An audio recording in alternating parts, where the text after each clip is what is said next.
Hello, guys. Welcome back to the Telling the Odds movie channel. I've showed up at the first non-Telling the Odds podcast one. So yes, great to have you, Michael. It was only a matter of time till you crossed over. It is the most ambitious crossover event since Infinity War. There it is. So guys, for those of well, I was about to say for those of you who don't know, but if you don't know, what rock have you been living under? Spider-Man No Way Home, the culmination of the MCU Homecoming trilogy, is only a few days away now. So we thought we'd take it upon ourselves to rank the 8 currently released Spider-Man movies. Right, all of the Spider-Man, all of them at once. That's the 3 Raimi films. Because this is the only way each Spider-Man will ever interact, because there's no other way that they would interact, right? No, surely not. Exactly not. Surely not. So today we're going to be talking about the 3 Raimi films, the 2 Andrew Garfield movies, Tom Holland's 2 Spider-Man movies, as well as Into the Spider-Verse. Yes. So those are the movies we're going to be counting down. We have our own lists. Hopefully we'll coincide in some areas, and there's a good chance we'll probably double up as far as conversation goes, but I don't imagine it'll overlap. And generally, unless we tend to have agreed consensus with each other. Yeah, but I think there's definitely some points we can There's definitely some matches for the both of us. I am aware of that. So let's get into it, guys. Okay, so my 8th ranked Spider-Man, or my least favorite, maybe a contentious choice, maybe not, we'll see, but is Spider-Man 3, the Raimi one. That's your least favorite? Yeah, it's not objectively the worst, but it's like the most disappointing. It's also got just so many stupid decisions in it, and it's the one that I most look back at and like. It's not the one I would like least care about watching, but it's the one that I would most upon rewatch be like, oh, I just wish this was done differently. Like, I don't really care about Spider-Man 2, Amazing Spider-Man 2. Amazing Spider-Man 2. Sorry, I don't really care about Amazing Spider-Man 2. I'm like, this is just a studio animated film, but we'll get to that. Regular Sam Raimi Spider-Man 3, it's just like, this is just, disappointing, because it's not the film that Sam Raimi wanted to make. It's not the film that the fans wanted. It's just a very unfortunate scene. Like, there are some good parts of it. Yep. But personally, the good parts are way outdone by a new Goblin and Venom. My God, Venom is so bad in Spider-Man. Well, you know what? We'll get back into Spider-Man 3 very shortly, because you'll be hearing it. You'll be hearing about it from me very shortly. But my least favorite Spider-Man movie is The Amazing Spider-Man. All right. Andrew Garfield's first movie. First one? Ooh, yes, the first film I disliked the most out of all the movies, and there are some very specific, cool in it. There are some that's one of the very specific reasons why. First of all, it's very inconsistent as far as who Peter Parker should be as a lover of the comics and a lover of Spider-Man as a Marvel character. This movie spits in its face sometimes, because not only did you, like I said, I think Andrew Garfield is a magnificent actor. I think we talked about it on this week's Telling the Odds, but his new movie Tick Tick Boom is one of the greatest films I've seen in like the last 2 years, and he's revolutionary in it. He's one of the best actors in the world. But my God, he's playing this like aloof, twitchy kind of like subtly cool guy, and he's very cool. He skates everywhere. It's like he's stoned the whole time. His montage is he's like running around, like he's a very cool very cool person. He's on a skateboard. Look, they were trying to so bullied, but it's like it doesn't feel natural like really any scene is. And no, because that's the thing, is that based on how he acts, there's nothing that screams, okay, I can understand why this kid gets picked on. Yeah. That's fair. And that's why, and that's just blatantly. With someone like Tobey Mcguire, you understand why he's picked on. You want to pick on. Well, sure. I mean, that's not a dig against Tobey, but the way that Tobey plays Peter Parker in those movies, you can understand why he could be construed as a loser. Yeah. There's nothing really about the way that this is not a dig against Tobey, but he's a loser. Yeah. No, the way he plays Peter Parker is a loser. Yeah, exactly. Tobey's a really cool guy. He's well done. Yeah. Big poker player, Tobey Mcguire. Oh, really? Yeah. Anyway, so Andrew Garfield in The Amazing Spider-Man, he's just, I really don't enjoy his portrayal of Peter Parker. Now, Spider-Man is a different story. I think that there are parts of The Amazing Spider-Man where he's really good as Spider-Man, but again, there's a massive flaw with his evolution and the origin story in regarding becoming Spider-Man in this movie, because yes, in this movie you get all the Uncle Ben getting shot and all that stuff goes on, and it's all the stuff that we're that we've become acclimatized to in Spider-Man origin stories. But so basically what happens is after he gets shot, he tries to hunt down this person who's got like a star tattooed on his left hand, which is who's the person who murdered his uncle. Doesn't he not ever find him? He never finds him. I like that idea because about the story point is completely abandoned with basically that's fair. with very little warning whatsoever. But anyway, what I'm getting at is essentially the reason that he becomes Spider-Man in the first place. He becomes, he puts on the mask. It's basically just like a red sock mask and sunglasses and that, and then he slowly evolves with the suit.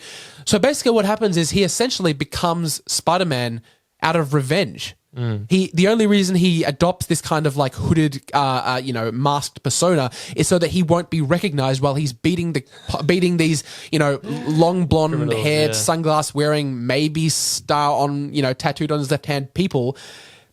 The only reason he wears the mask is so that he won't get caught. Yeah, that's the reasoning for becoming Spider-Man. Are you kidding? Bastardization of the it's character. Absolutely a bastardization of Spider-Man because the fact that Peter Parker becomes Spider-Man because of the whole, with great power comes great responsibility speech that Uncle Ben gives him is that to honor Uncle Ben, not to avenge him. Exactly. He's not an avenger.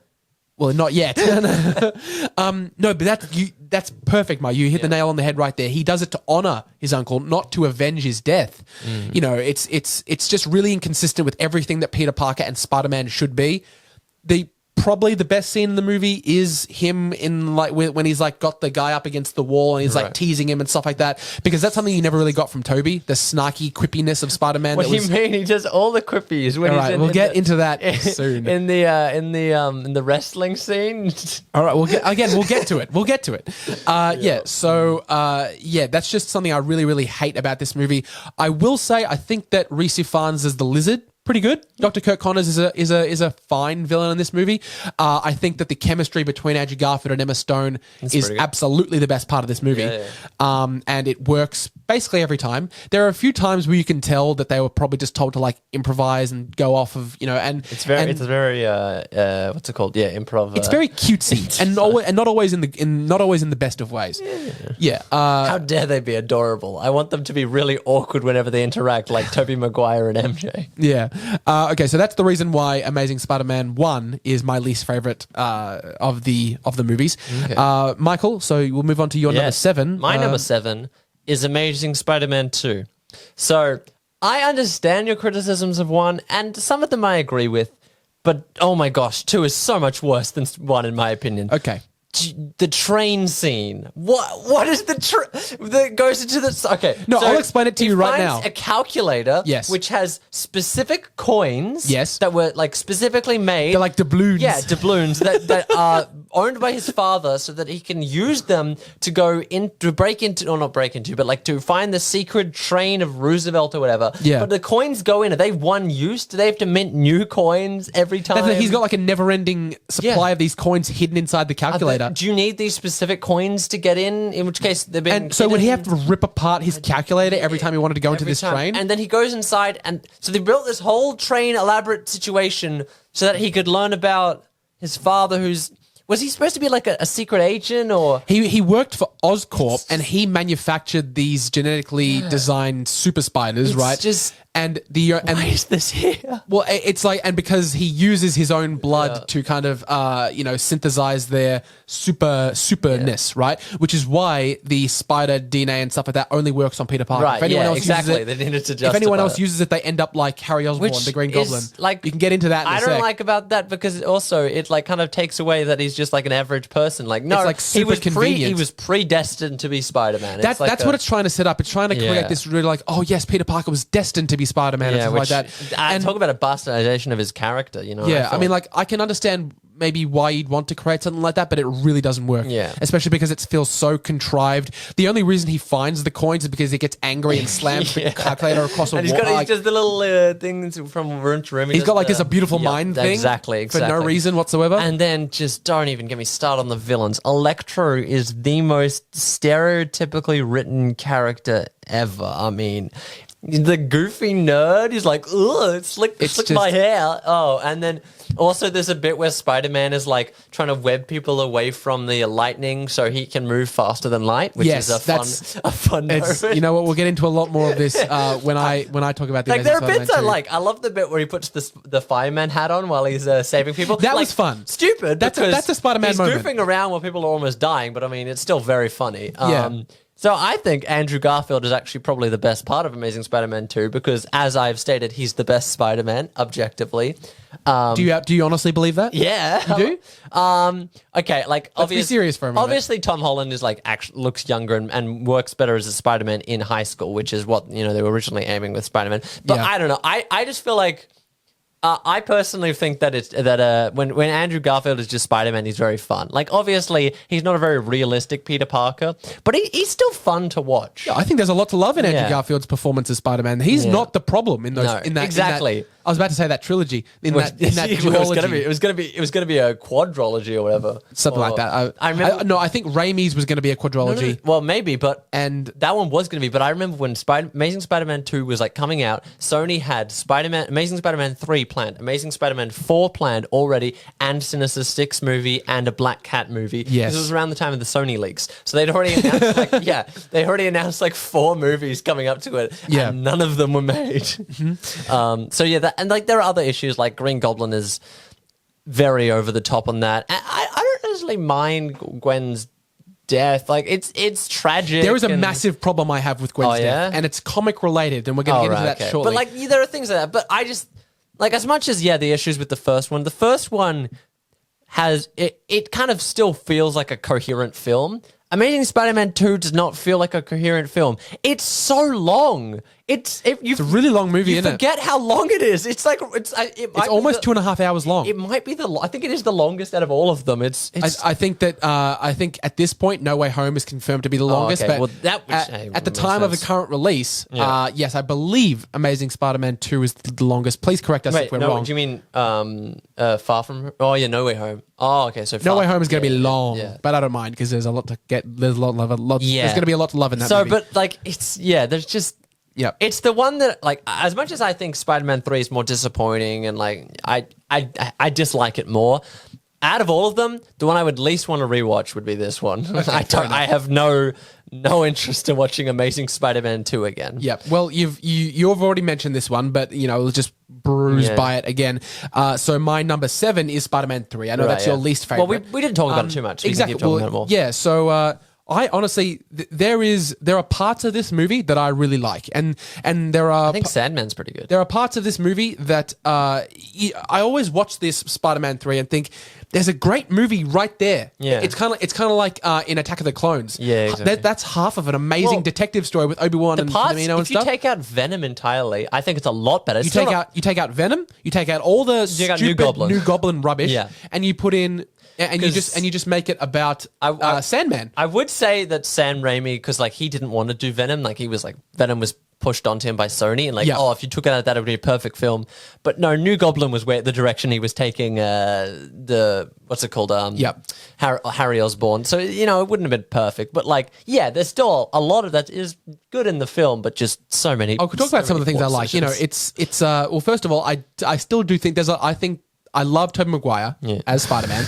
I feel like this is the worst out of, like, there are problems I feel like in the first two, but like where he's just kind of goofy, or like his relationship with MJ just doesn't feel natural, and it's most exemplified and shown in this film, I feel like, personally. But. Yeah, no, I would agree with that. Yeah. The score is brilliant. Danny Elfman kills it again. There's a moment, what is it? It's Sandman's birth. Yeah, that one's really good. Sandman's birth. There's no or diegetic sound. It's purely music. Exactly. Yeah. It is possibly. I would dare to say it's possibly one of the greatest scenes in the entire trilogy, if not the best. It's so beautiful, and so much emotion is carried through with not a single word spoken. It's the birth of this character who's been wronged by the world. It's just it's really really well done, and that. sort of typifies that Sam Raimi is a really, really great director, I think. I'm a big fan of his work. But he was just saddled with a lot of studio notes, kind of like The Amazing Spider-Man 2. But I won't, use that. I think Amazing Spider-Man 2 was even more like they just took control. Yeah, I won't use that as an excuse for this entire movie because there are definitely parts that were solely conceived by the writing team and Sam Raimi that you can tell really, really they were don't very work. much Sam Raimi moments. Bryce Dallas Howard as Gwen Stacy is really, really rough on the rewatch. What do you think about Topher Grace as a... Topher Grace is he's so... I love Topher Grace. I think he's so so bad funny, in this movie. but, He's so cringe. It's real rough. There's that moment towards the end where he's like, I like being bad. It makes me happy. I'm just like, dude, please give it a rest. Whenever the Venom face opens up, you just see his goofy face. It's like, hey, Parker. And then he goes to church. Yep. He like prays to God to kill Peter Parker. Yeah. What? Like, It's some interesting choices in the film. And there's the parade scene. I have a massive problem with that. Again, as a comic reader and as a fan of Spider-Man, if you want to go right from the 1966, TV show theme song, what is it? Wealth and fame is ignored. Action is his reward. Right? Spider-Man doesn't care if he's liked or not. He just does it because it's the right thing to do. But in this movie, they love me, and they're throwing him up a parade, and he says Shazam as he poses for the camera. It's so stupid. Oh, that's good. I've changed my opinion. That's the best Spider-Man film now. It's really rough, especially that scene. It's just tonally and contextually, it's really off for me. So that's The Amazing Spider-Man 3, which is my second least favorite. So the Spider-Man 3, not Spider-Man Amazing. 3. Yeah, I wish you got Amazing Spider-Man 3. Gosh, what direction would that go? It would just be like 8 villains. I believe it was going to have to got logarithmic growth of how many villains there are. It was going to have something to do with Shailene Woodley from The Fault in Our Stars coming in as Mary Jane Watson. And I imagine just a continuation of Dean DeHaan as the Green Goblin. Yeah. Anyway, so your number 6, Michael. Number 6 is... I think it's... Our first 3 are just the same in a different order, I assume. Yeah. First, Amazing Spider-Man. Okay. Do you want to talk more about this? A little bit. I'll just say, I think it's better than the sequel. Okay. Yes, there are problems, but it's more of a coherent film. Like, I feel like the arc, but relationship between Lizard and Spider-Man's more interesting. Like, there's more of a personal, like, stakes in their fight, whereas, like, Harry Osborn is just, they were friends, and he appears, and he's angry, and... I will agree the villain story in The Amazing Spider-Man is better than The Amazing Spider-Man 2. And the relationship of them kind of, like... going to each, like, where he's kind of clearly working out he's the lizard. He's like, yes, there's a lizard that's been appearing. This is my collection of lizards that I'm experimenting on myself with. Like, it's stupid. It's great. I love it. His plan is to turn turn the entirety of New York City into giant lizards. Yeah. I also think that is oh my God. It's interesting. I think Captain Stacy's kind of fun in the first one. He's Dennis good. Leary. He's pretty good. Diego from Ice Age. Yeah, exactly. I like the moment with all of the construction workers. They're like, hey, let's turn these cranes around for Spider-Man. Is that your New York accent? That was real bad. That might be the worst accent I've ever done. Let's talk about them Spider-Man pictures. Get me pictures of Spider-Man. But we haven't got to that yet. Is Jonah Jameson in the third one? Surely. He is. Okay, let's backtrack to Spider-Man 3 very quickly. Maybe one of the funniest scenes in the entire trilogy is that moment where Miss Brandt is trying to get him to take his pills. Yeah. It's so funny because he's like, not that one. Not that one either. Yeah. It's fantastic. Okay, so that's... So again, there are issues, but there are lots of fun bits, and I just think it's more coherent of a film, and it's one that I'm like, it's not good, but I'd much rather watch the first one again over the second one. James Horner's score is also very good. I hope we get to see that again, hear that again in No Way Home. It's like, I would honestly say that Hans Zimmer's score in Amazing Spider-Man 2 is more recognizable, right? And sort of personified to Andrew's Spider-Man than James Horner's score was in the first one because they kind of switch it. I mean, Danny Elfman's score stays pretty consistent over the entire trilogy. Right. Andrew Garfield was basically given 2 different scores. Plus, the Amazing Spider-Man 1 suit is the best Spider-Man suit. Oh my God, we didn't even talk about that. I forgot. Thank you for reminding me. Because it's your least favorite, right? The Amazing Spider-Man suit is so cool. It's got blue gloves. Bad. So textured. The red and the blue is texture. like it's made to look like fingerless gloves. Oh, it's amazing. And he's got the eyes. They're like so dark. Yeah. It's like the sneakers as well. Might as well. I mean, I think it's got the sneaker shoes of the Spider-Man. Honestly, it kind of the suit looks like a basketball in some cases. It's just so awful. Just how I imagine Spider-Man, a giant basketball. And now I'll get into, which is my number 6 is The Amazing Spider-Man 2. Yeah. And let's stay on this train of thought because despite the fact that it might not be my favorite of the movies, I think The Amazing Spider-Man 2 by far and away has the best look for Spider-Man. I think his suit is fantastic in this movie. If you were to put Tom Holland's moving eyes on this suit, it would be the greatest comic book suit adaptation in any movie ever. Right. It's fantastic. And staying on The Amazing Spider-Man 2, again, Hans Zimmer has a great score, and we've talked a lot about this movie already, so I'm just going to talk about one thing that really pisses me off in this movie. Oh, God. You keep bringing up dot points and stuff. Yes, let's talk about that. Oh, hey, what is he? What's that part in the... I don't know. He's just goofy. He's so over the top. First of all, at the start, when Paul Giamatti is like rampaging through New York, all right, there was obviously like a Sony note or something like that Spider-Man needs to joke around more. Spider-Man needs to quip more. Exactly. So in that part where he's like barreling down the street, killing people in cars and stuff, and there's that moment where, Peter Parker goes, Mr. Criminal. I was like, you can call me Webhead, you can call me Amazing, just don't call me late for dinner, you get it? And stuff like that. He's joking around with him, right? But while that's happening, just killing people. Is killing people left and right. He's barging into taxis and cars, and Spider-Man is just letting it happen. Middle of Manhattan, New York, just super busy, it's killing everyone. I don't mind you wanting to make Spider-Man, quippy, because that's what he is. But not at the expense of the rest of his character, which is this person who actually cares for human life. Yeah. There's that part where he saves Max Dillon before he becomes Electro. Right. He kind of stops him from getting hit by a flying taxi. Yeah. He flips him around, he keeps him safe, but he watches the taxi go over and land on its head. The people in that taxi probably just effing died. And okay, probably, yeah. I did forget to mention one thing I did like about Amazing Spider-Man 2. Its opening sequence is pretty beautiful. It is. It's just like there's like I feel like a criticism of the Sam Raimi trilogy, and especially the way Spider-Man looks, is he looks rubber. It looks like skin in how it's tight to him. Amazing Spider-Man 2, when he's like flying down, it's basically like skydiving. Yes, it's skin tight. It is like, you can see the wrinkles, the detail in the suit. You can tell it feels tangibly like a real suit. Absolutely. And that's opening swinging moment. Yeah. That first swinging shot that you get of him where it's kind of I like got chills in the cinema. Where it's kind of like a POV shot as he like barrels through the cityscape. It really makes you feel like Spider-Man. It's so well done. Honestly, and that's why, kind of like Raimi and Spider-Man 3, there are moments there where I'm just like, if you would just let Mark Webb and Andrew Garfield do more of that, then this movie could have been so much better. Mark Webb, is that the director? Mark Webb's the director of those movies, His last name was Webb, sure. Just like how it's fate for Andrew Garfield to play the titular character, Andrew.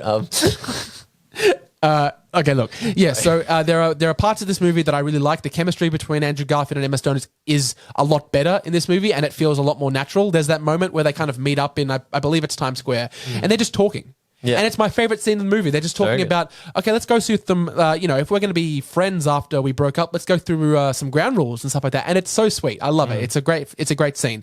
And the moment on the bridge where, they have an I love you moment, that's a really, really touching scene. It's fantastically executed, but and then it is bookended by, yes, Gwen Stacy's death.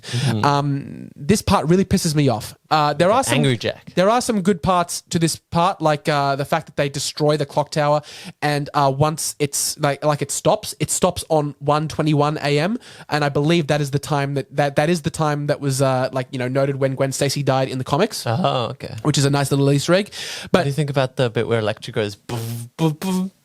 Oh, he plays Itsy Bitsy Spider on the soundboard thing. Yeah, it's so stupid. It's like Itsy Bitsy Spider, but it's like some stupid dubstep thing. It's so bad. Yeah, that's how. Oh gosh, there is a entire scene feels like it's so fake. It doesn't feel tangible to the real world. There is like the contrast from the opening scene, like making Spider-Man feel realistic in a world. Ending it off with like such a CGI filled, like doesn't feel nothing feels tangible. Feels like a video game boss. Yeah. There is a moment where, like I was talking about, you can have Spider-Man quip as long as it's not at the expense of the moment. Yeah. There's a part right after he gets like zapped or something like that, and he goes, "Oh, shake it off! It's just your bones and your muscles and your organs and stuff like that." That's fun. All right. And there's a part where he's just like, a god named Sparkles. That's funny. All right, I like that. But all the other stuff is rubbish. Yeah. But anyway, the main problem that I have with Gwen Stacy's death is, for a little bit of backstory, in the comics, when Green Goblin drops Gwen Stacy off the Brooklyn Bridge and she hits the water and stuff like that, the reason after she dies, basically, we're not sure if the reason for her death was the impact of the water or the way in which Spider-Man catches her, because essentially what happens is he grabs her very kind of awkwardly. He grabs her like her neck snaps, right? Yeah, exactly. Because of the way in which he catches her. He like grabs her underneath the head and stuff like that, and that causes her head to go back, Yeah, exactly. But they also hit the water at the same time. Right. So the reason that comic works so well, and the reason that Peter Parker was never the same after that issue in the comics is because it's left completely ambiguous. We don't know what killed her. Did the fall kill her, or did the reckless use of Peter Parker's powers kill her? Right. We don't know which one it is. And that's why it creates this really interesting mental dichotomy for Peter Parker going forward in the comics. And that's why Spider-Man and Peter Parker are really, really fantastic characters to follow in the comic storylines, and why Steve Ditko and Stan Lee were absolute geniuses. But in this movie, it's pretty clear what kills her. Yeah, because she bounces. She bounces.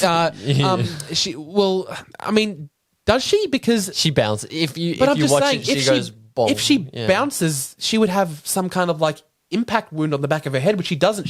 Her nose starts to bleed, which implies the breaking of her neck, right? Because basically what happens is I feel like it's- he spins the web. He spins the web, right? It catches onto her stomach, Yeah. and then he comes to a very, very sudden stop because he grabs like a pole or something, and it's just and the web hyperextends, and she clicks back, and she dies. I'm pretty sure she bounces and hits the ground. Oh, I don't know. Watch it again. I don't think it comes very close, but I don't think she does. I could be wrong, and this might inspire some. Maybe some maybe it conversation is in more the comments, ambiguous than we thought. I thought it was clear cut and dry that she hit the ground.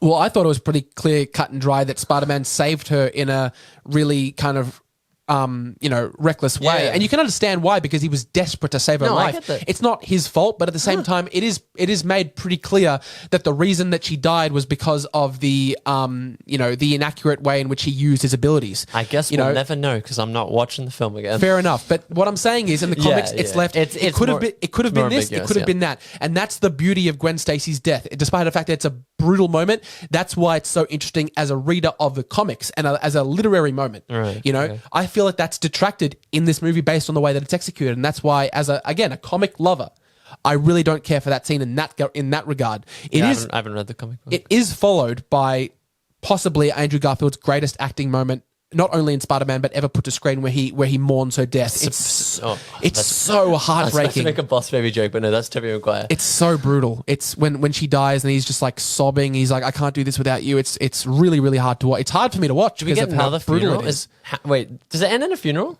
No, it ends in that. Oh my god! Does the it not way in end which in a... Come on, like almost every single Spider-Man movie ends in a funeral. How did it not end in a funeral? Because one ends in a funeral, does three ends in a funeral? Three ends in a funeral. Yeah, One- Amazing Spider-Man one ends. is a funeral. It basically ends in a funeral. It's Yeah, not the yeah. very last scene, but it basically does. Oh, yeah. Okay, so that's my number 6. So Okay. now we're going to get into, Michael, your number 5. My number 5 is Far From Home Spider-Man. Okay, well, let's talk about this right now, because my number 5 is also Far From Home. Right. That's Tom Holland's Now- second movie. The difference between my bottom 3 and my top 5 is a fair difference. Okay. I don't think this is a bad film. I think this is a fair bit better than Amazing Spider-Man. Yes, you know what? Let's clear this up for a minute. The rest of these movies are not. I basically like to love, love all of these movies. Yeah, So at this they're all point, much better. it's just the ones that I like the least to the Yeah. ones that I love the most. Like, it's my least favorite because I personally, I feel less attachment. I feel like my biggest problems with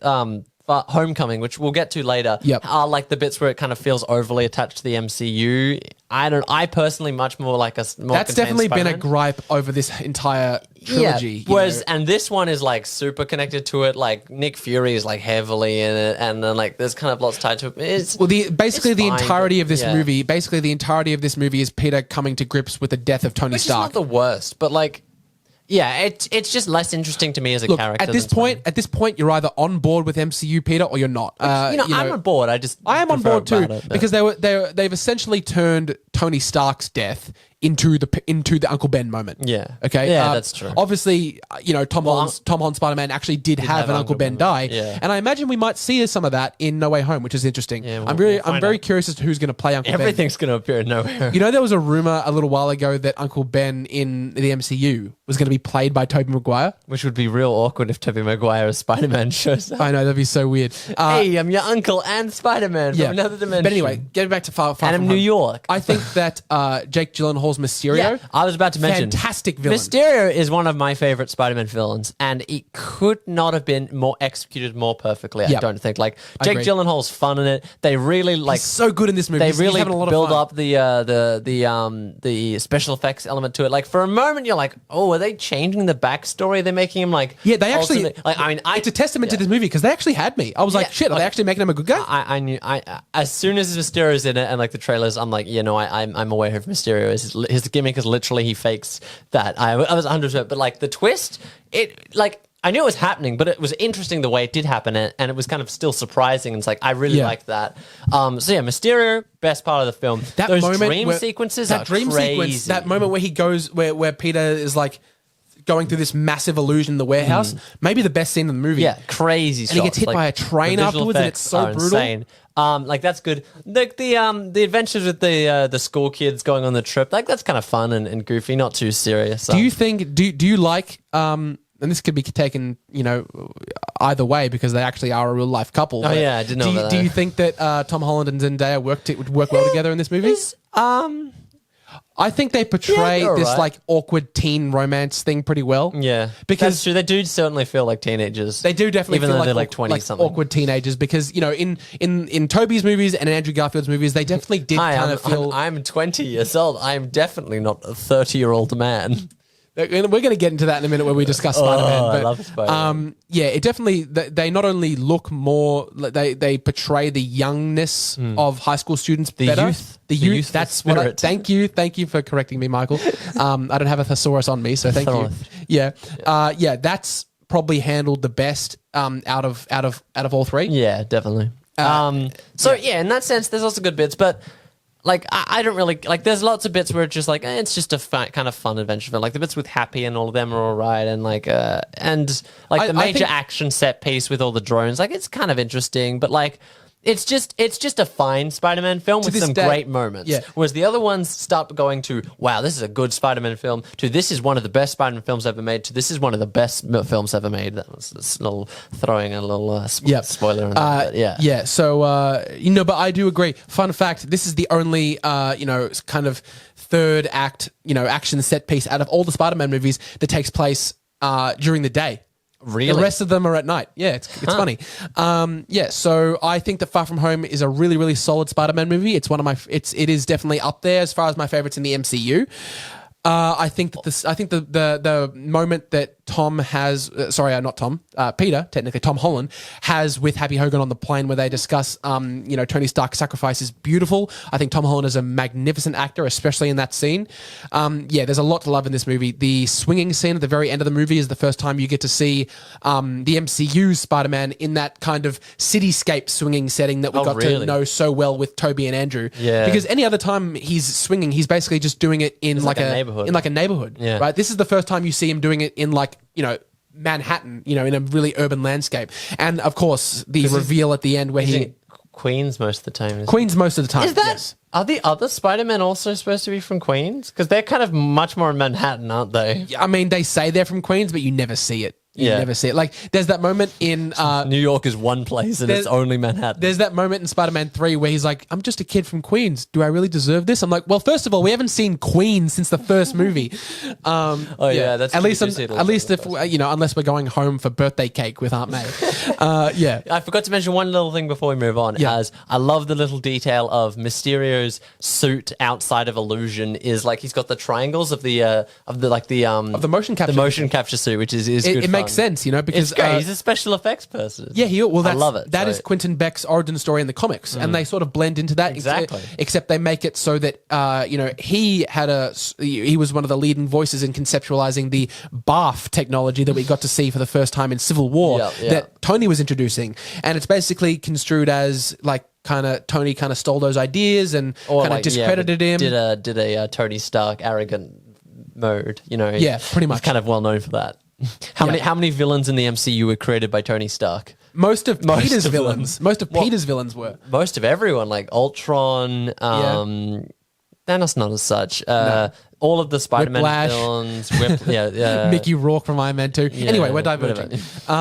So anyway, let's keep going. So Michael, your number 4. We're going to get into we're going to get into the ones that we like. Now these are the ones that I mean, for me, I love all these movies. These are all very good films. It's just the ones that I needed to rank. This might be, aside from maybe my first one, this might be my most contentious my most contentious pick, because my 4th favorite is Spider-Man 2, which is a lot of people's first favorite. Okay. It's a good film. It's very good. There are lots of good moments. It's a great film. Great. I just think the other ones are better. I think Sure. Maybe it's nostalgia, because I didn't watch Spider-Man until I was much older, whereas I grew up on Spider-Man 1. Like, and in that sense, I have no nostalgia for it. It's purely just as the Spider-Man film is. Again, like Spider-Man is like, his struggle is interesting. I don't know about the bit where he just like suddenly doesn't have his powers anymore. Like, you know, it makes sense for the character, but I feel like it's less interesting to me. I also haven't watched it too much recently, so maybe if I was to rewatch it, there'd be parts I remember. Like, there are some amazing set pieces in it, like the train scene's incredible. There's some of the early shots with the Dr. Octopus, like if you look at the train scene in Spider-Man 2. If you look at the behind the scenes for how they did some of the puppeting on the tentacles are incredible. It's all practical. Can you believe that? Not all of it. So most of it is. The scenes which pretty much are full shot of him, there's like a full CGI recreation of both Dr. Octopus and Spider-Man. Yep. That happens a fair bit. But pretty much any time that it's regular looking, what's the actor's name?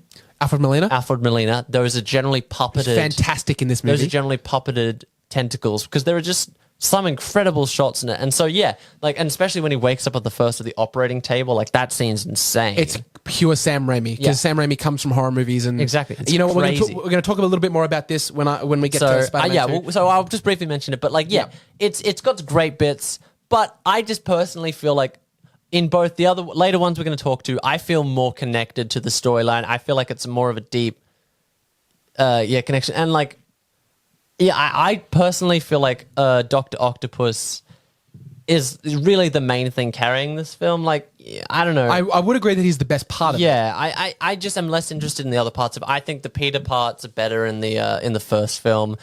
I think I like the origin aspect. Like, it's got lots of memes from this film, like Pizza Time and all that's good. But well, the entire trilogy is just I feel littered with memes. Yeah, I personally just feel Pizza like Time. I have less nostalgia for this one than like a lot of people do. So maybe it is just nostalgia blinding me, but I just prefer the first film, and then Homecoming we'll talk to. Well, speaking of the first film, my number 4 is Spider-Man 1, the very first Spider-Man movie, Tobey's first outing as the web crawler. I love this movie.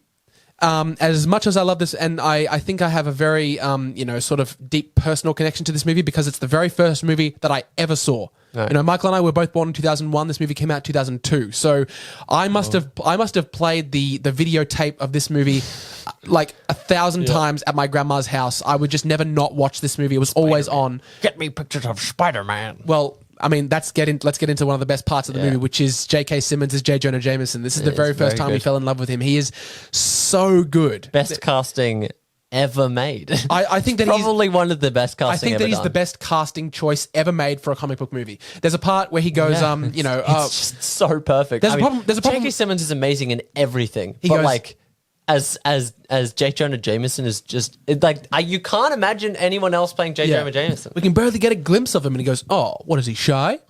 If we can get a picture of Julia Roberts in a thong, we should get a picture of this weirdo." It's just he doesn't want to be famous. I'll make him infamous. It's just he's so good in this movie. He's the perfect amount of overacting. He's like, what is it? Move Conway to page 7, give him 10% off. I'll make a 5%. But that can't be done. Get out of here. It's so good. And we'll get into more of his moments with when I talk about Spider-Man 2, because my favorite moment with him is in Spider-Man 2. Oh, yeah. But anyway, the rest of Spider-Man, it's a fantastic movie, but the only reason that it's probably like 4th is because I go back and watch it. And despite my love for this movie, my undying love for this movie, it is not only super cheesy, but it is really dated in spots. There are lots of things some of the CGI really hasn't aged well. There are some moments that socioecologically, economically, socioeconomic or sociopolitically. Oh, yeah, okay. Yeah, that we might get into a little bit later when you talk about. Okay, you just said it. There's that moment in the wrestling scene where he goes, "That's a cute outfit. Did your husband give it to you?" Oh, it's just like, Spider-Man. Oh, no. Oh, you can't say that. You can't say that anymore, Toby. Oh. Yeah, like that scene with the wrestling is fun, but it's oh god, I can't feel my legs. That guy. Yeah. There's that. I do love the fact that in each of Raimi's movies, his I guess close personal friend Bruce Campbell shows up as 3 different characters because he's the announcer in the first one, he's the usher at the theater in the second one, and he is the French hotel person, French restaurant person in the third one. Was the original? Did you know about the behind the scenes of what was the actor's name? Bruce Campbell. Yeah, Bruce Campbell. So in the original storyboards and planning for the 4th film, the opening act was, or opening scene was going to be Spider-Man or fighting or bringing in Mysterio, only for it to be revealed that Bruce Campbell was playing Mysterio. Oh, and that really? he was kind of behind the scenes in all these roles. Yeah. That would have been fantastic. Yeah, that would have been very fun. Yeah, but there's that moment in the wrestling scene where he's just like, "What's your name, kid?" The human spider. He's like, "The human spider." That's the best you got. And it literally gives me chills to this day when he goes, "The amazing Spider-Man." It's fantastic. That's very good. And the wrestling scene is a lot of fun, except for the husband part. That's sure. We'll save the rest for when I talk. Yep. Actually, I'm next. I think that Willem Dafoe is. Oh, yeah, that's what I want to talk to. Outstanding. That's what I want. He's outstanding in this movie. Because my third place is Spider-Man 1, so I may as well just start talking about it now. Sure. Willem Dafoe so is my good. favorite part of this film. He is probably, if not my favorite actor, one of my favorite actors of all time, and he is amazing as Green Goblin. I will talk about 3 moments with him. All right, that is probably the second best casting in comic book movies. Most of them are really cheesy moments, but it's Willem. But he does it so well that you don't even care. There's that moment where the festival scene, which is a fantastic scene, just brutally murders those people. Yeah, when he goes, "Out am I?" and he throws the pumpkin bomb, and they all turn to skeletons. Brutal. It's so brutal, and there's that moment. Where, and again, this speaks to the cheesiness of this movie. Yeah, but that again hasn't really dated well, but I love it anyway. Some of it is charming, and some of it is poorly aged. There's literally the moment where he goes, "We'll meet again, Spider-Man." It's so cheesy. That's perfect. But it's so well done. I love it anyway. And there's that part towards the end when he starts singing, "The itsy bitsy spider went up the water spout. Down came the goblin and cooked the spider out." His laugh is so perfect. I can't wait for him to come back in No Way Home. Bits. I also love the death scene because it makes perfect sense that he was his own downfall and it was he Absolutely. was 100%. Spider-Man did that situation resulting in his death. He could have avoided it at some point to not kill him, but hey, he was not. There was no way to change the direction of that glider. He did not fully orchestrate, it wasn't him who pulled the trigger thing, which I think works for the character. That's right. He didn't let himself get hit, but he also didn't set the glider off on I failed to see how this is my problem. I missed the part where that's my problem. I missed the part where that's my problem. Let's talk about the memes, all right? I missed the part where that's my problem. Yeah. Toby's cry face. It's so good. Oh, yeah. In context, it's not the worst, but gosh, there are some screen grabs from these films where you're is he acting or constipated? Yeah. And another thing about Sam Raimi's movies, not just Spider-Man movies, but Sam Raimi has been known to include so over the top extras. Yeah. Because there's that moment during the festival scene where after Green Goblin comes up to Mary Jane, he's like, "Hello, my dear," or something like that. There's a moment where he cuts to a random person and it's a wide on this young woman who's the extra, right? And he goes, "It's Spider-Man." It's just, it's so cheesy. It's so cheesy, but I don't care at all. I love it so much. I feel this feels so much like Sam Raimi. It's him purely getting into and all of the charm and some of the cheesiness and the scary bits too. Works well. This movie gave me nightmares when I was a kid. It is actually quite intense. There's that moment where Norman Osborn becomes the Green Goblin and he's that on the table, right? And he goes back to formula and he and I like how he's got the persona of talking to himself. That works. The idea to make Green Goblin and Norman Osborn a split personality Gollum Smeagol type thing. Was that created for this? Fantastic choice. And so that was created for this. Yeah, which that totally works. I think that's a fantastic choice. That moment towards the bridge scene when he has to choose between Mary Jane Jane and this conveyor belt full of And all children. the New Yorkers be like, "You'll mess with One of all us. of us." Well, at the time, that was a beautiful scene because the World Trade Center bombings that just happened, right? So New York. Yeah, so it was this idea of New York coming together to protect their own, which is a beautiful, beautiful moment. But it is a bit cheesy. Now, looking back at it, you messed with Spidey, you messed with New York. It's so good. That's. I mean, there is a moment in Spider-Man this- is like personifies like the New York feel. Like he fits in that vibe. Spider-Man has always personified New York City, and there's that moment where right after, it's a fantastic, beautiful scene, and it speaks to how well Sam Raimi directs these movies. Right after Green Goblin says, "Now choose," and he drops them both. There's a moment where you get a close-up on Tobey's face. In one eye, it's MJ. In the that other was a good eye, shot. I remember that one. It's such a beautiful and poignant shot. Yeah, perfect No shots. dialogue again. Exactly. It's just Danny Elfman's sweeping score. Again, let's give that some love. Danny Elfman's score in this movie, so good. I can't wait to hear it again in No Way Home. If we do see Tobey and Andrew, because again, we don't have any confirmation. But those like the slow What do you drum. mean? Andrew Garfield has said many times he's not in this film. But the slow, drums beating up in Toby's theme, and then it's like da da da da. It's so good. What do you think of Harry Osborn in these films? James Franco? Yeah. There are some moments where, surprisingly, and I say this knowing full well that James Franco is a fantastic actor now. Right. There are some moments where he's kind of bad. I'm not a big fan of James Franco's portrayal of Harry Osborn or the character of Harry Osborn in these movies. I think that he's really used as the "I hate you, Peter" kind of thing. I feel like his relationship with his father and Peter is quite interesting. Like how he clearly Yes, absolutely. likes That his dynamic father, works. But the idea that like he feels like that in like almost every situation, his father uses Peter's success to like attack or like to belittle his own son is like kind of like an interesting like dynamic, which is like it makes it a complicated I relationship. agree. When That his father dynamic dies. is great. Yeah, But after Norman, I feel Norman like it goes dies, downhill as it goes. But I agree. He just becomes this vehicle to be like, I swear on my father's grave, Spider-Man will pay. yeah. And And there is that moment, and I feel Yeah. like it becomes less interesting as the films go along, especially with the New Goblin in number 3. But the parts where he is more like just his Peter's friend and whatnot, I feel like it's all right. It's more subtle. It's not as like over the top. I feel like. yeah. Okay, so that was my number 4. That was my third as well. So your third. Oh, so what was your fourth? My fourth was Spider-Man 2. My third was Spider-Man 1. Oh, right, you talked about Spider-Man 2, didn't did, you? yep. All right, so my number 3 Yep. is Spider-Man Homecoming. All right. The very first Tom Holland movie. Which is also my second, so we can talk about this at once. Sure. I love this movie.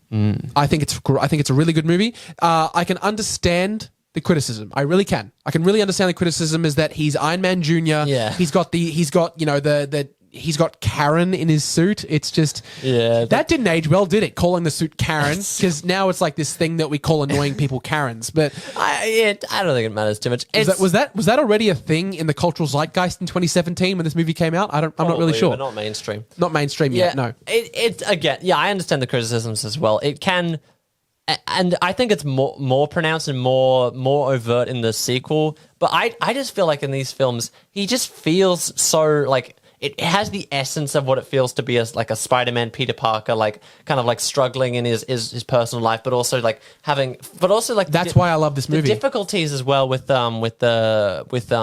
his relationship with Tony Stark and like Iron Man, how he kind of like looks up to him as a like a what's it called, a role model, Yeah, father figure, that kind of thing, yeah. And like especially it's heartbreaking when he like has to tell his like Aunt May that he lost the internship and like that bit where he's like So well separated done. from the world. Like that was a legitimately like I feel like Spider-Man for me, my favorite version of Spider-Man is this show Spectacular Spider-Man you've seen. Yeah. Like that show for me, I really like because it's Spider-Man is not an easy superhero job. Like a lot of superheroes struggle in the sense where like, oh, it's difficult to defeat this villain or whatnot. Spider-Man, as in being Spider-Man, is not the hardest part for him. Like that is his like escape. Like, yes, it's not, he's like, oh, it's not fun. It's like, it's a thing he needs to do, but like, that's not his difficulty. His difficulty is like having to like live his normal difficult life while being Spider-Man, like having to make that sacrifice that not anyone can be Spider-Man, so he has to make that sacrifice to do it.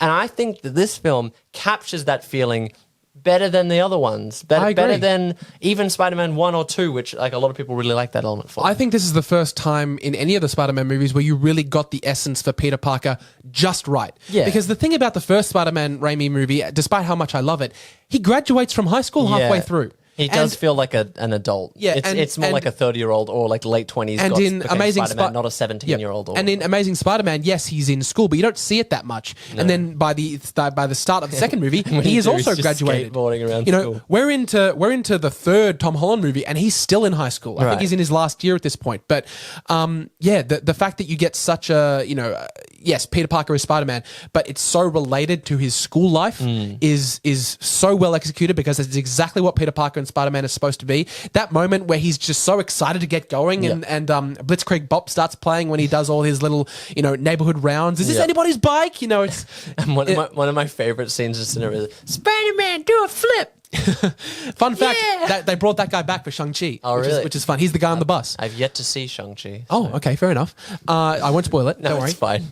So I really like this movie. I think that Michael Keaton as the Vulture Vulture is so good. God, that twist where he's Liz's dad came out of nowhere. Oh, it's so tense. Like that car trip with... Oh, because he's already seen what the Vulture looks like. Yeah. But the Vulture is like, doesn't immediately know he's Spider-Man, but is starting to... And then he slowly figures it out. And then like the car trip is like, oh, so what do you do, Peter? Just, and there's that.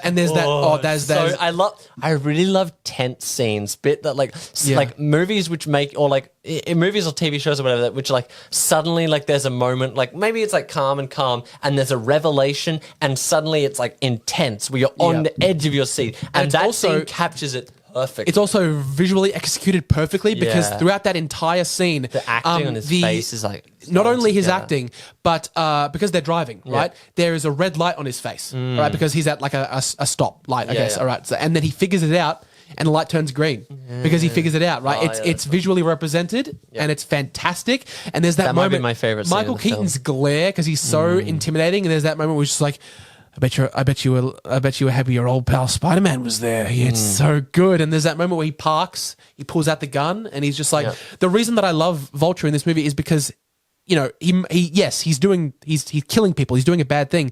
But I completely understand his reasoning. He's just like, people like Stark, the rich and powerful, they don't care about the one percenters like us. Yeah, I'm just doing what I need to do for my family. Most of the villains in Spider-Man tend to be either science experiment gone wrong and I'm a monster, or going insane or being controlled by something. Yeah. This is one of the first times where a villain is just like, I'm just an evil, like I'm a criminal, yes, he's got powers, he's got the Vulture suit, but he's like, his motivation is more complex than just I'm insane or I'm being controlled by an alien. And it leads to a more interesting dynamic of like, especially his like kind of coming to realization of to the point where he doesn't turn in Spider-Man to Scorpion, his identity because he's an honorable guy, exactly, and he saved his daughter's life, and that's why he's like, I saved your daughter's life. You saved my daughter's life. I can never repay that.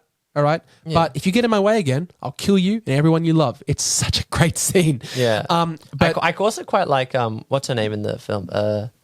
Because like MJ becomes like the main love interest in the scene. Yeah, you don't realize that she's MJ until the end because for the rest of this movie, she's just Michelle. Yeah, interesting choice. I think that. I think Ned. Yeah, Ned is awesome. Ned's great in this film. He kind of becomes like the Harry Osborn kind of like replacement. He's so good. Jacob Batalon is so good in this movie. He's so funny. The guy in the chair. I'm looking at porn. That scene is so great. When you're like, okay, so my real answer is I'm helping Spider-Man save something. So I need something worse than that. Better than that. I'm looking at porn. Yeah, and that's the option you come up with. Oh, it's very funny. Yeah. Yep. But the reason that I have this movie here is because it contains... I'd put it maybe in the top 3, but it could vary and become my favorite Spider-Man scene ever portrayed into film. And it's that moment where he's trapped under the rubble. Yeah, that's right. All right. Not only is it a brutal scene, but it personifies Peter Parker and Spider-Man perfectly. It's all about struggle. I feel like Spider-Man, a lot of people don't, maybe people realize, but I feel like Spider-Man's most done when it's about the struggle with him. It's a conflict of like inner strength, I feel. It annoys me to no end when people say, MCU Peter Parker's had it so easy with Tony Stark and stuff like that. I would direct you to this scene. All right, it's so well handled, and I'll tell you why. Because He's abandoned by Tony Stark. Yes, he feels he's abandoned by the people around yeah, him. But yeah, he's a superhero. But at the end of the day, he's just a kid. He's a 15-year-old kid in this movie. So what does he do when he feels like he's about to die? He screams for help. He screams for help. He just wants to. He is terrified, and it goes back to something that Stan Lee always said about Spider-Man: is that Spider-Man doesn't wear a mask because he feels intimidating or because he needs to hide his identity, which is, I mean, it's a reason. He does protect it. He does it because he doesn't want to see his enemies. He doesn't want to show his enemies how scared he is. Right. That's something that Stan Lee said, I think a while ago now, but that's, oh my God, it's such a beautiful statement. And this scene personifies that perfectly because he's scared out of his mind, and understandably so, because this 50-year-old kid thinks he's going to die. You get more of that with I don't want to go in Infinity War, but this is the first time you saw it. Yeah. And there's that moment where he like goes, come on Spider-Man, and he hypes himself up and he kind of gets himself out of there. It's so powerful, and especially because it is ripped directly from, I can't remember what issue it is, but there's that moment where he has that thing and he's got, he's just like over his head. It's taken directly from a Spider-Man comic where that same scenario happens. And there's that moment where he looks at his mask in the puddle and he's got like half of it is the mask and half of it is his face, exactly. which has been taken from, which has been done in comics over and over again. But it's executed so well and in a very fresh way. You forget how creative and like fun the first Homecoming is. Like, yes, there are issues. It's such a good scene. There are parts of it which I personally think like they're leaning more into like how it does kind of sometimes feel held back by the fact that it needs to be connected heavily into the MCU, or at least Sony really wants it to be. Yeah. But like but there are so many parts of it which are like the quintessential Spider-Man experience that it easily makes my number 2. I agree in that it's not my favorite Spider-Man movie, but I think that this is the best this is the best demonstration of the Peter Parker Spider-Man character. Yeah. Okay, so that's my number 3. My number 2 was that, and then your number 2. My number 2 now? Okay, cool. So my number 2 is Spider-Man 2. I cannot tell you how much I love this movie. Like Spider-Man, it is incredibly cheesy in spots, the pizza time and stuff like that. And there's that moment where that violinist is playing the Spider-Man theme song as like a street performer thing. And he's like, Spider-Man, Spider-Man. It's so stupid, but I love it anyway.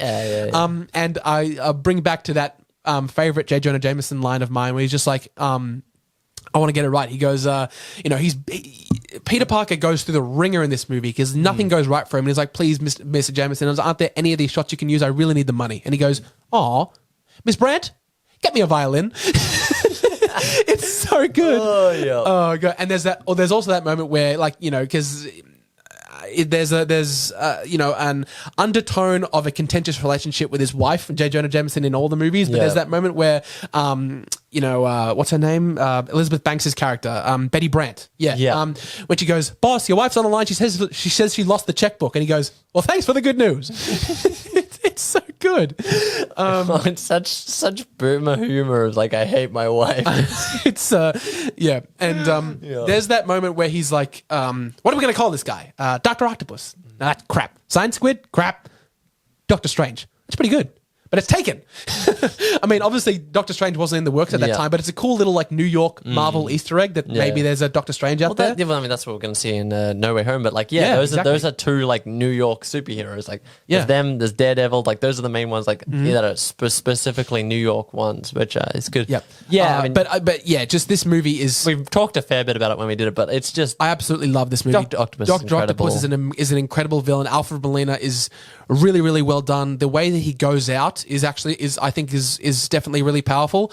There are how the claws are like sentient, like they have personalities themselves. Because it was taken from the idea that the octopus tentacles, when you cut them off, they maintain the last command that they had, so they just keep doing it or whatever. So they've got like a mini brain inside them or something, and so like the idea that the tentacles can like think on their own a little bit, I really like that. Because basically what happened, I believe, is speaking on what you just said, is that in that moment where the experiment goes wrong and stuff like that, the thing that happens right before Dr. Octopus goes down is he whacks Spider-Man because he's about to shut down his thing. He's like, what are you doing? I'm pulling the plug, right? And he's about to, unplug his machine, and he whacks him across the room. And then within like the next 10 seconds, he's getting zapped and he's unconscious, right? So yeah, the last thought that those arms would have had would have been to be violent and would have been to attack Spider-Man. Attack Spider-Man. So that's such an interesting detail I didn't even catch. Yeah, I didn't even think about it until you just brought it up. So yeah, I think that's really great. I think that the train scene is possibly the best. It's probably the most iconic scene in the whole Spider-Man. I would say it's the best superhero set piece ever. Right, yeah. It's just so well done. The fact tension of like having to like find creative solutions to save people. Yeah, because while they he's, like, start zooming through on the train. clock tower, and then they go down onto the train, and then he splits the train in half. Then he's throwing people off the carriages, and then he has to. You have a train to catch, and he eats himself away. And Toby has to stop the train. It's so well done. Where he's like done there, and they're like, carefully, he's a hero or whatever. Yeah, that's the best part is that there's a guy who's just like, he's just a kid, right? That dude's like 35. It's so funny. Imagine seeing Tobey Maguire at his age and be like, "Yes, that is a child. I'm well averse of what a child is." And there's that moment where, again, it's kind of dated, but you can't blame this movie for it because it was made in 2004. There's that moment where he wakes back up on the train and he's like, "Don't worry, we won't tell anyone." Right? If that was today, they would all have their phones out, right? Exactly. There's that moment where Toby, opens his eyes, and it's just a POV shot of everyone watching him. Yeah. If that was today, it would have been a POV shot of about 1,000 iPhones in his face. Yeah, yeah. I guess it is kind of they are Spider-Man in the product of their times. Like, I mean, what's his name? Andrew Garfield's very 2010s and 20. Oh yeah, it's like the music choices and stuff like that. It's very 2010s. Yeah, and then for like sure. Tobey Maguire. Sorry, and what's it called? Tom Holland. Tom Holland's like kind of It's pretty much what we know today. Modern days one. So like, I mean, they are we're even Spider-Man getting of that their in the No Way times. Home trailer. He walks into school. What's happening? There's 1,000 phones in his Yeah, face. exactly, yeah. It's very, that's absolutely what would happen if Nowadays, a Spider-Man got ousted as this teenage kid in our real world. You mean they didn't get out their flip phones and start playing snakes? Yeah, so I think Spider-Man 2 is one of my favorite superhero movies, comic book movies. It's probably almost nearly my favorite comic book movie out there. I think it's fantastic. I'm not saying it's perfect. There are definitely some parts that don't work for me. The whole Spider-Man No More thing, I think that goes on for a little bit too long. For the most part, it's good. There's that I moment. like the bit with Aunt May and where she's kind of like very subtly, not subtly at all, referencing. You know what? You're right. That's a great scene because there's that moment where where she basically just gives him this speech on what it means to be a hero and stuff like that. And it's like, yeah, okay, she knows. Yeah, she knows he's Spider-Man. The reason that's kind of like a thing that happens with Aunt May a lot in the comics, and it's done also in the Spider-Man PS4 game as well. Right. It's something that's always Have you played that? I played a little bit of it. I don't have a PS4 myself, but I played a lot of it at my friend's house. I haven't played it yet. It's a great game. Fantastic game. And it's often hinted at that, Aunt May knows he's Spider-Man, but she would never ask him to stop because he knows how much it means to him. And obviously it's a little bit more blatant in the Tom Holland movies because she basically she knows he's Spider-Man. She just finds out and starts getting him to do charity events. What the yeah. So yeah, I think that scene is brilliant. I think that oh God, what's her name? Rosemary Harris, I think, is the actress who plays Aunt May. She's brilliant in all three of these movies, and she's got this really loving, just affectionate feel to her the entire time. Probably one of the most iconic portrayals of Aunt May. I'd say so. It makes a little bit more sense to make her, a bit younger in the other movies because when you think about it, yes, he doesn't look it. But this kid is supposed to be like, what, 20? He's supposed to be 21, 22? Like 22, yeah. 21. Most kids, on average, most people who are that age would have an aunt, say Marissa Tomei's age, right? Not like an 80-year-old woman like Rosemary Harris is in the Raimi movies. Hey, but that's how it was in the comics, so you can't blame them. You can't blame them for emulating. It's like one of the more iconic, like that's probably. When you imagine Aunt May, I feel like most people want. I personally imagine her as an older woman, which is like like the dynamic they have. But it's not really either or for me, but it works. It works either way. The part where he goes into the burning building and saves the child's life, that's a fantastic scene because it goes back to this whole that thing that was more explored with Tom Holland. There's that moment where he doesn't need a suit or powers to be a hero, and that's something that is worked really well. And you're laughing now, so it just reminds me of the video game adaptation of Spider-Man 2 or something. Yeah, you know what QuickTime events are? Yeah, you have to press the buttons to do the thing. Yeah, well, the video game version of Spider-Man 2 or whatever has a quick time event where you have to save them from the burning building. I love quick time events when you purposely get them wrong, the animations they have to like fail. I need to show you it after the podcast, but basically he's like doing it and then they just purposely fail and he just falls face first in the fire and just dies, explodes. Jesus. It's a hilarious video I have to show you. awful. But it just, the way you reminded me, I'm like, it just reminded me of that. Sorry about that. I think that Spider-Man 2 is a fantastic movie and one of my favorites, and I'll watch it over and over and over again continuously throughout the years. Yeah. So Michael, have you done your number 2? Yes, I have. So it's just our number 1 then, which we only have one left. So your number 2 is Homecoming, right? Homecoming, yeah. All right. So our number 1. That leaves us with our number 1, and you've probably guessed which one is left out at the moment. And if you had told me 5 years ago that this would be not only my favorite Spider-Man movie, but my favorite comic book movie ever. When I first saw the trailers, I'm like, oh, that kind of looks neat. I'll check it out. Yeah, maybe. We'll see. And then I realized that Spider-Man Into the Spider-Verse is the greatest comic book film ever made. It's probably my favorite animated film ever. It's one of them. I cannot tell you how much I love this movie. So wonderful. It is so good. From the creators of the Emoji Movie.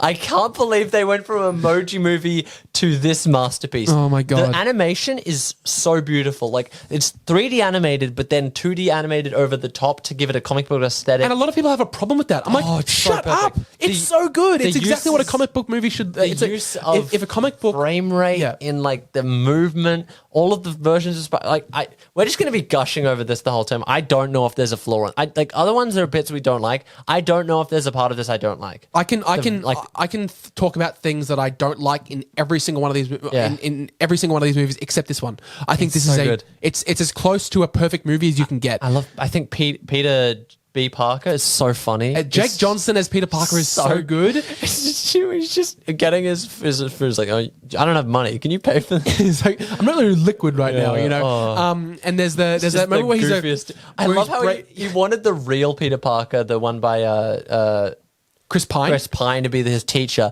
and ends up getting goofy off-brand Peter Parker, and it's so perfect because it works so much. Because the stuff that he's been through works so much better for what Miles go. He's in his 30s, like divorced from Mary Jane, just sad Peter Parker. He opened a restaurant, TGI Spideys. Yeah. That's so it's so funny. So many good jokes in this. Oh, there's that thing that they do. Possibly bring up everything we love in this. There's that thing that happens with every new Spider-Man where they go, okay, people, let's do this one more time. And it works so well. Yeah. And it's just, Jake Johnson Gwen is great in this as well. Haley Steinfeld as Gwen Stacy. Yep. So good. I want to see the Spider-Gwen movie they're going to do. It's so good. Miles Morales, an amazing character. Like a character who was quite a fan favorite, but if you weren't familiar with works he'd been in, you wouldn't really know. But now is like, after this film, like this is like his most iconic appearance. I feel like he's like he's like shot into like, most people have really liked Miles Morales now. Like, this is such a good introduction to his character and who he is as Spider-Man. Like, it's a great introduction because we get to have a Spider-Man introduction as our protagonist without it being like, oh, it's just Peter Parker again. It's just what we're familiar with. So it's brand new while also being able to be everything we've already loved. Like, so many perfect decisions went into this. Yeah, I absolutely agree. Chris Miller are like great. I really didn't know much about Miles Morales before this movie. I knew a little bit about him. Yeah. And then after I watched this movie, he was like my favorite. I preferred him to Peter Parker as Spider-Man. It was so good. And the funny thing, you bring him up as like a fan favorite. Funnily enough, he was kind of divisive prior to this movie. Like, I thought he was quite popular. As far as he was popular, as this, because he was he acted as when he first was the ultimate Spider-Man version. When he first came out, he was this Spider-Man doesn't have to be a straight white guy. He was the very first African-American Spider-Man. Yeah. He was that symbol for a lot of people who hadn't had that representation before, and he slowly developed his own personality, and this movie... a good character. He's like... This movie made him so likable. There's that moment where when he first visits the spider lair, right? And he's looking at all of those suits, and there are so many comic Easter eggs in there. There's the Secret Wars suit. It's filled with Easter eggs, right? There's a moment where Miles Morales is scrolling through his phone, and one of them is B. Bendis. Yeah. Brian Michael Bendis is the creator of Miles Morales, which is great. Stan Lee shows up like 6 times in this movie. Exactly. There's that moment where he goes, the suit always fits. eventually, and it pans over and it's like, no refunds No ever. refunds. It's so good. I love this. The comedy in this is great. Like when he's like, he can turn invisible. I can't do it on command. He can't do it on command. Like, Yeah. it's just it's the funniest Spider-Man film. It's got the most heart. It's got the most like inspirational bits when he finally when they've left him behind because he doesn't think he's ready, and he just he spray paints his suit. He gets his iconic Miles. What's up, danger? Yeah, and he jumps so off. Good. Goosebumps every time. Every Goosebumps. time, because there's that moment where he, it's something that they explored with Toby and stuff like that. Is that he's uncontrollably sticking to things, right? yeah. And that's because he can't control his powers yet. Exactly. And it comes back to, like you said, that moment where Peter B. Parker says all it takes is a leap of faith. Yeah. And he's struggling with letting go of stuff the entire movie because he doesn't know how to control his powers yet. And there's that moment where he gets up, he gets onto the tower, and that what's up, danger part starts, and he pounces off. He drops. That shot might be my most beautiful shot in the film. He It's drops, so good. but the glass, shatters behind him. So it's like this. Yes, he's taking a leap of faith, but he's not 100% confident yet. So both things happen. It's so well done. And there's that moment where, again, "What's Up, Danger?" that song plays, and as he's falling, the camera flips, and there's that moment where he's falling, but it looks like he's going up, so that he's rising as this new really Spider-Man instead of falling down. It's so powerful. All of the set pieces in it, I love the scene where, the scene where they're in the giant machine and they have to running around and where Peter Parker is first trying to protect him. I love the scene with the train where they're it's so good. He's like, "I love you." Wait, do I want kids? It's so good. And where Peter B. Parker's unconscious and he's driving on the train and there's zipping around. That was great. So good. The final fight scene with where everything matter is collapsing. Shoulder touch. And everything. Yeah, it's so good. Oh, that thing with the shoulder touch first shot. I've hyped myself about. This movie. Again now. I'm so going to watch this movie when I get home. It's anyway. So there's that moment with his uncle Aaron, voiced by Mahershala Ali, a fantastic actor. I've completely forgot about that. Where he dies, and it's a powerful scene. And they go back to his dorm, and all the Spider-Man have that moment where it's kind of implied that if you're a Spider-Man, you have to lose someone. Yeah, and it's a shared tragedy. Yeah, and they have that moment where, for me it was my Uncle Ben. For me it was my best friend. For me it was my father. For me it was my Uncle Benjamin with Nick Cage as Spider Noir, who kills it in this movie. There's a moment where they fight in Aunt May's house, and he goes, "We don't pick the ballroom. We just dance." It's such a good line. And Spider Ham. Yeah. Oh, John Mulaney. "I just washed my hands. That's why they're wet." Yeah. No other reason. It feels like it should be out of place because it's such a tone shift, but it's the perfect amount. Too much and it would have been excessive. And Do animals talk in this universe? Because I don't want to freak him out. Oh yeah, there's so many good bits in it. I feel like an untouched moment is Wilson Fisk, the Kingpin, is not heavily in this film. Not as much, not too much time is dedicated to the villains of this film because it's not really the priority. If anything, more is done to Prowler. But they give the perfect amount to justify the emotion that he feels, you really feel his motivation is really strong in just the couple of flashback scenes they give to Wilson Absolutely. Fisk, to the point where he's so desperate, he's willing to sacrifice everything for this. Yeah. So. And Catherine Hahn as Olivia Octavius as Doc Ock in this movie. Such a good moment. Yeah. Such a good character. That twist there is when it reveals her name and he's oh, okay. And he's tied down. Yeah, he's "I'm assuming your friends call you Doc Ock?" And he's "My friends call me Liv. My enemies call me Doc Ock." It's so good. And when they pull the mask off, oh, that's a no-no. Yep, exactly. There's that moment during that entire set piece when he's "Step 4, grab a bagel from the cafeteria." And then step 5, escape. I forgot about that scene. Yeah, where they break into the scene. That scene has got so many moments. There's that moment where he takes the bagel, the bagel, throws through the sky, lands on someone's head, and bagel is written above them. The famous onomatopoeia that shows up in comic books. Yes, bagel. As it hits him, it just goes bagel. It's so good. And so I've touched on this a little bit earlier with the frame rate. So when they're swinging right, originally, because obviously Peter B. Parker's much more confident swinging than Miles Morales is. He swings at a higher frame rate than Miles Morales does. Miles Morales is choppy because he's not used to it. He's just flying through. But eventually, as they start to learn, their frame rates match because they get closer to it. The use of animation to match. There's also kind of a fourth wall break thing. When it's how many Spider people are there? Save it for Comic-Con. What's Comic-Con? It's so great. And going back to that scene where they all share about their tragedies, because that's kind of something that, it's this heartbreaking moment where you're just God, can someone become Spider-Man without losing someone? Because they have to learn about this responsibility that they have. But right after all that happens, it's this change in Spider-Ham's character where he's you know, he's the comic relief. Yeah, exactly. But he has that moment right after they share all their past experiences when they go, Miles, you know, the hardest part about this job is that you can't always save everyone. Yeah. It's such a beautiful line. Yeah, that is. It's I forget that's delivered by Spider-Ham. and exactly, it's delivered of all people by Spider-Ham. Spider-Ham. And it's He was so a spider bitten by a radioactive pig. It's such a good bit. There's that moment where they're talking about, can you do this? Can you do that? Can you leap tall buildings with a single bound and stuff like that? And Spider-Ham's contribution is, can you float in the air when you smell a delicious pie? For no reason. Oh yeah, it's so good. They have just the perfect amount of extra Spider-Man. Right? It doesn't feel over the top. Each Yep. of them are like fleshed out enough for them to be like kind of fun addition characters, while still like becoming like feeling they're a part of the story. Yeah. like, and so I think that's just perfectly done. I like a bit like they all decide to go to Aunt May's house and they're all already there. Like that's so good. And there's that moment where Spider Noir takes the Rubik's Cube and he's like, I'm taking this cube thing with me. I don't understand it, but I will. It's so good. Yeah, it's we can gush over this film for as long as possible. We can, but there's we're a going pretty reason long at why. this point. Yeah, it's very clearly at the top of our Spider-Man films because it's very close to the top of some of our favorite films. Like it's probably one of my favorite animated movies.